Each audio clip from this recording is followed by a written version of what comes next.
Welcome on virtual learning with Anand Jaiswal. आज हम लोग बात कर रहे हैं क्लास 11th एंड 12th की, जो कि हम लोग बात कर रहे हैं 12th में, और 12th में बात करने वाले हैं हम फिजिक्स की, जो कि फिजिक्स में आप लोग देख रहे हैं कि यहाँ पे जो सीरीज चल रही है उसमें हम लोग देख रहे हैं क्लास 12th का स्थिर वैद्युतिकी चल रहा था। और स्थिर वैद्युतिकी में हम लोग कुछ टॉपिक कवर कर चुके हैं। जिस टॉपिक में हमने बात किया था आवेश के बारे में कि आवेश क्या होते हैं, आवेश के क्या प्रॉपर्टीज हैं, गुण के बारे में हमने देखा था। आवेश के गुण समझते हुए हमने कहा था कि अब आओ देखते हैं कि आवेशों का वितरण, और आवेशों का वितरण हमने देखा था कि ऑन द सरफेस, मतलब हमने कहा था कि आवेशों का वितरण हमेशा सरफेस पे होता है, और सरफेस पे डिस्ट्रीब्यूशन ऑफ चार्ज हमने देखा था। और चार्ज डिस्ट्रीब्यूशन हमने कहा था कि अगर किसी भी सतह पर, देखो आवेश का वितरण बाबू ना, या आवेश जो होता है, कोई भी आप एक सर्कल लो या कोई एक सबस्टेंस लो, आवेश उसके क्या होगा, उसके सतह पर ही होगा।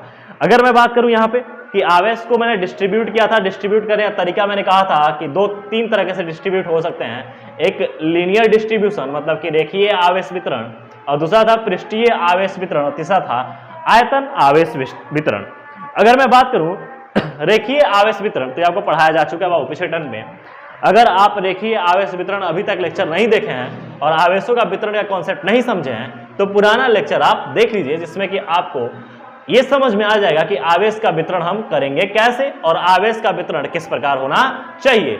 अब आओ देखते हैं कि हम लोग पृष्ठीय आवेश वितरण, और हम लोग बात करने वाले हैं कि पृष्ठीय आवेश वितरण, जिसको हिंदी में बोलते हैं बाबू पृष्ठीय आवेश वितरण बोलते हैं हिंदी में, और इंग्लिश में बोलते हैं सरफेस चार्ज डिस्ट्रीब्यूशन। क्या बोलते हैं बाबू?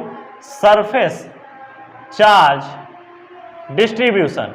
तो जब भी आपको कुछ दिक्कत समझ में आई तो यहां पे देखिएगा कि surface charge distribution, surface charge distribution. और समझने वाले हैं कि आवेशों का वितरण कैसे होगा। तो आवेशों का वितरण हम लोग बात करने वाले हैं कि सिंपल सी बात कि आवेशों का वितरण किस पे? पृष्ठ पे। तो हम कहें कि जब सतत आवेश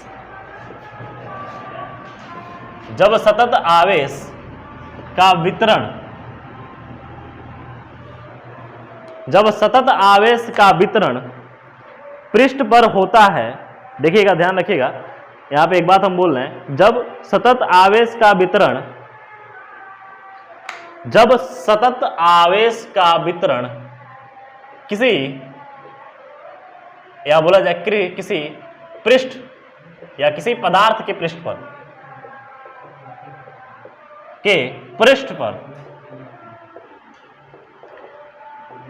होता है, तो इसे पृष्ठीय आवेश वितरण कहते हैं। क्या बोलेंगे बाबू? पृष्ठीय आवेश वितरण कहते हैं। अब पृष्ठीय आवेश वितरण होता कहां है?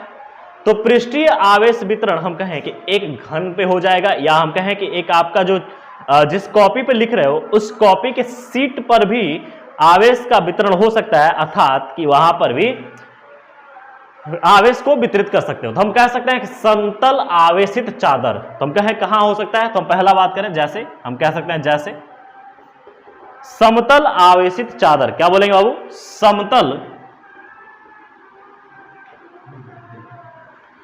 आवेशित चादर। तो समतल आवेशित चादर पर हो सकता है इसका डिस्ट्रीब्यूशन। फिर हमने कहा कि और कहां हो सकता है? समतल आवेशित चादर पे आप कर सकते हो। फिर क्या हो सकता है? आवेशित चालक गोला पर, आवेशित चालक गोला पर। फिर और कहां हो सकता है? तो हम कह सकते हैं कि बेलन पर, आवेशित बेलन पर। हम कहें आवेशित चालक बेलन पर,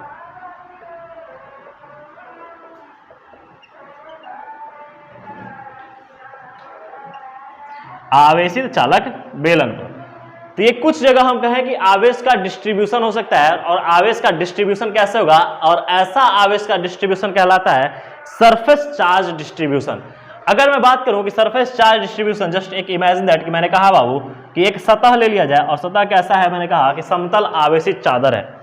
और समतल आवेशित चादर मतलब कि यहाँ पे सतत आवेश का वितरण हुआ है, और सतत आवेश का वितरण मतलब कि हर एक जगह आवेश क्या होंगे? समान होंगे। और आवेश का समान होना यह बताएगा कि आवेश का वहां पे क्या हुआ है, सतत वितरण हुआ है। तो 2 2 4 1 5, 2 4 1 5, 2 2 4 1 5 और यहाँ पे 2 और 4 5, ठीक है। आवेश का यहाँ वितरण हुआ है। हमने कहा कि इस आवेश का वितरण यहाँ पर हुआ है सरफेस पे, अर्थात हम कहें कि इसकी यहाँ पे क्या होगी, आवेश डेंसिटी हो गई, तो हम इसको बोलेंगे पृष्ठीय आवेश घनत्व। क्या बोलेंगे बाबू कि पृष्ठीय आवेश घनत्व, पृष्ठीय आवेश घनत्व। और पृष्ठीय आवेश घनत्व को मैंने कहा था कि इसको लिखेंगे वो सिग्मा से लिखेंगे। किससे लिखेंगे, सिग्मा। तो हमने बोला कि सिग्मा, और ये क्या हो जाएगा, और ये अगर हम बात करें कि आवेशित चादर है तो चादर का क्या हो जाएगा, क्षेत्रफल होगा। क्या होगा, क्षेत्रफल होगा। तो अगर हम कहें कि अगर देखा जाए यहाँ पे कि इस प्रकार की इस आवेशित चादर पर पृष्ठीय आवेश घनत्व कितना होगा, तो हम लिखना की कोशिश करेंगे बाबू कि पृष्ठीय आवेश घनत्व, तो पृष्ठीय आवेश घनत्व, आवेश घनत्व जिसको हम बोल सकते हैं कि हम इसको लिखेंगे सिग्मा से इज इक्वल टू क्या हो जाएगा, आवेश बटे क्षेत्रफल। क्या हो जाएगा बाबू, आवेश बटे क्षेत्रफल। तो क्षेत्रफल ही तो बात कर रहे हैं हम लोग, बात कर रहे हैं जब चादर की तो हम बात करेंगे क्षेत्रफल की। तो अब इसको लिखना चाहे तो सिग्मा बराबर क्या हो जाएगा, Q अपान A, क्योंकि यहाँ पे जितने भी आवेश है सब क्या है, Q है, तो Q अपान A। अब इसी अकॉर्डिंग मैंने कहा कि इसका मात्रक निकाल लो, तो आप कहोगे सर आसान है मात्रक निकालना। मैंने कहा कैसे निकालोगे, तो आप कहोगे सर Q का हो जाएगा कूलाम और A का हो जाएगा एम्पियर नहीं है, क्षेत्रफल है, क्या हो जाएगा, मीटर स्क्वायर। क्या हो जाएगा, मीटर स्क्वायर। फिर मैंने कहा कि बीमा निकाल लो बाबू, तो कहोगे आसान है बीमा भी निकालना। तो कूलाम का हो जाएगा 80, क्या हो जाएगा 80, और जो मीटर है उसके लिए लिखेंगे L, तो L -2 80, मतलब कि लाख -2 माइनस। बात समझ में आई। तो ये इसका एक बात समझ में आई कि हम लोग आसानी से पृष्ठ पर आवेश वितरण निकाल सकते हैं और पृष्ठीय आवेश घनत्व भी देख सकते हैं। और पृष्ठीय आवेश घनत्व हमने कुछ इस प्रकार देखा। हमने बोला कि जब सतत आवेश का वितरण किसी पदार्थ के पृष्ठ पर होता है तो इसे पृष्ठीय आवेश वितरण कहते हैं। क्या बोलेंगे, पृष्ठीय आवेश वितरण। और पृष्ठीय आवेश वितरण का उदाहरण कैसे हो सकता है, तो हम बोले बाबू कि समतल आवेशित चादर, या हम बोल सकते हैं कि आवेशित चालक गोला, आवेशित चालक बेलन, और यहाँ पे कह सकते हैं कि अगर देखा जाए तो पृष्ठीय आवेश वितरण, देखो पृष्ठ पे आवेश का वितरण हुआ और यहाँ पे पृष्ठीय आवेश वितरण होने के कारण इसमें एक घनत्व आ गई, पृष्ठ आवेश घनत्व, या बोला जाए पृष्ठीय आवेश घनत्व। और पृष्ठीय आवेश घनत्व को हम लोग सिग्मा से दिखाते हैं। सिग्मा बराबर हो जाएगा आवेश बटे क्षेत्रफल, और आवेश को Q बटे A लिखेंगे, और यहाँ पर ये फॉर्मूला हमको देखने को मिल गया, और इस प्रकार इसका मात्रक निकल के आ जाएगा, और यहाँ पे हम लोग इसका बीमा देख लेंगे। तो कुल मिला जुला के हम लोग पृष्ठीय आवेश डिस्ट्रीब्यूशन देख लिए, मतलब कि पृष्ठीय आवेश वितरण देख लिए। अब हमको देखना क्या है, आयतन आवेश वितरण। तो देखा जाए आयतन आवेश वितरण, तो चलो आओ देखते हैं आयतन आवेश वितरण। नोट कर लीजिए इन बातों को, और जरूरी है कि ये सब बातें आपके कॉपी में नोट डाउन हो, और नोट डाउन होना बहुत जरूरी है, क्योंकि जब तक आप नोट नहीं करोगे तब तक आप समझ नहीं सकते कि क्या क्या चीजें चल रही हैं। देखो जब तक नोट्स अच्छे होंगे तभी आप अच्छा लिख सकते हो और अच्छा पढ़ सकते हो। अगर नोट्स अच्छे नहीं होंगे तो आप अच्छा ना ही लिख पाओगे ना ही अच्छा पढ़ पाओगे, ठीक है। तो अगर हम बात करें कि अच्छा लिखना कहाँ है, तो एग्जाम में अच्छा लिखने के लिए सबसे पहले आपका नोट अच्छा होना चाहिए। तो आप हेडिंग लगाइए बाबू, आयतन आवेश वितरण। तो अगर हम बात करें कि आयतन आवेश वितरण क्या होता है, तो हम कहेंगे किसी वस्तु में संपूर्ण आयतन पर, किसी वस्तु में संपूर्ण आयतन में, या कहा जाए कि आयतन पर, तो हम लिखेंगे यहाँ पे पहले तो हेडिंग लगाइए आयतन आवेश वितरण।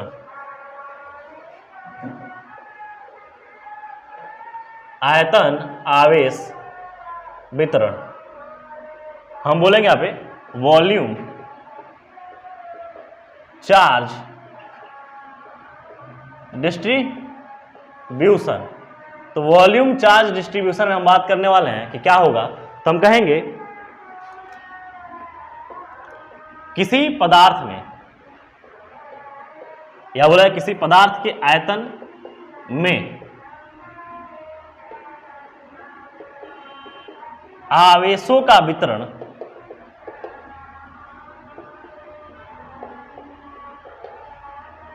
आयतन आवेश वितरण कहलाता है।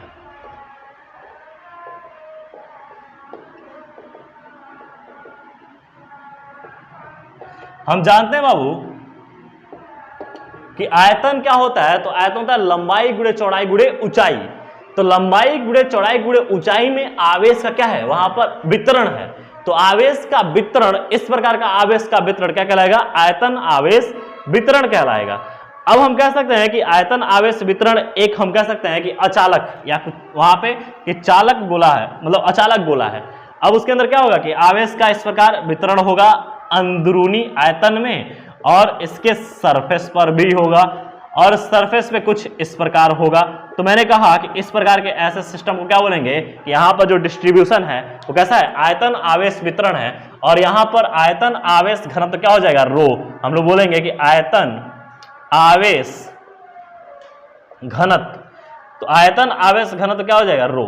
तो अगर अब यहां से हम निकालना चाहें कि ऐसे सरफेस पे यहां पर अगर आयतन में अगर आवेश वितरित हो तो आयतन आवेश घनत्व कितना हो जाएगा, तो हम लिखेंगे आयतन आवेश घनत्व बराबर आयतन आवेश घनत्व बराबर क्या हो जाएगा कि यहां पर हम लिखेंगे आवेश बटे आयतन। क्या लिख देंगे बाबू, आवेश बटे आयतन। अब आवेश को लिखेंगे Q से और आयतन को लिखेंगे बाबू किससे लिखेंगे, यहां पर लिखेंगे आयतन के लिए क्या हो जाएगा मीटर क्यूब, या हम लिख देंगे कि आयतन के लिए जैसे वहां पे हम क्षेत्रफल लिख रहे थे तो क्षेत्रफल के लिए एरिया लिख रहे थे और यहाँ पे क्या हो जाएगा कि यहाँ पे हम लिखेंगे लीटर। क्या लिखेंगे, लीटर, या बोला जाए कि मीटर क्यूब या भी लिख सकते हैं। क्या लिख सकते हैं, भी, क्यू बाई भी, भी मतलब वॉल्यूम आयतन। अब इसका हम मात्रक लिखना चाहेंगे तो मात्रक क्या हो जाएगा, तो यहाँ पे क्यू के लिए मात्रक हो जाएगा सीबी कुलाम और इसके लिए भी के लिए क्या हो जाएगा तो हम लिखेंगे एल क्यूब या बोला जाए एम क्यूब। क्या बोलेंगे बाबू, एम क्यूब, मीटर क्यूब, लंबाई गुणे चौड़ाई गुणे ऊंचाई। अब इसी प्रकार इसका बीमा लिखने की कोशिश करें तो बीमा क्या हो जाएगा, इसके लिए तो 80 ही रह जाएगा और ये जो हो जाएगा एल क्यू, और एल क्यू जब ऊपर आ जाएगा तो कैसा हो जाएगा माइनस। तो इस प्रकार यहां से निकल के आ गया L माइनस 3 80 और यहां पर ये निकल के आ गया हमारा आयतन आवेश वितरण। तो इस प्रकार हमने आवेशों का वितरण देखा और आवेशों का वितरण हमने 3 प्रकार से देखा, एक रेखीय आवेश वितरण, दूसरा है पृष्ठीय आवेश वितरण और तीसरा है आयतन आवेश वितरण। और तीनों आवेशों का वितरण हमने अच्छे तरीके से देख लिया, फॉर्मूलेट भी कर दिया, इसका मात्रक भी देख लिया और बीमा भी देख लिया। अब हम लोग बात करने वाले हैं कि आवेशों का क्वांटीकरण। आवेशों का क्वांटीकरण देखने के लिए आपको नेक्स्ट लेक्चर देखना पड़ेगा। तब तक के लिए धन्यवाद, थैंक यू, BLCians।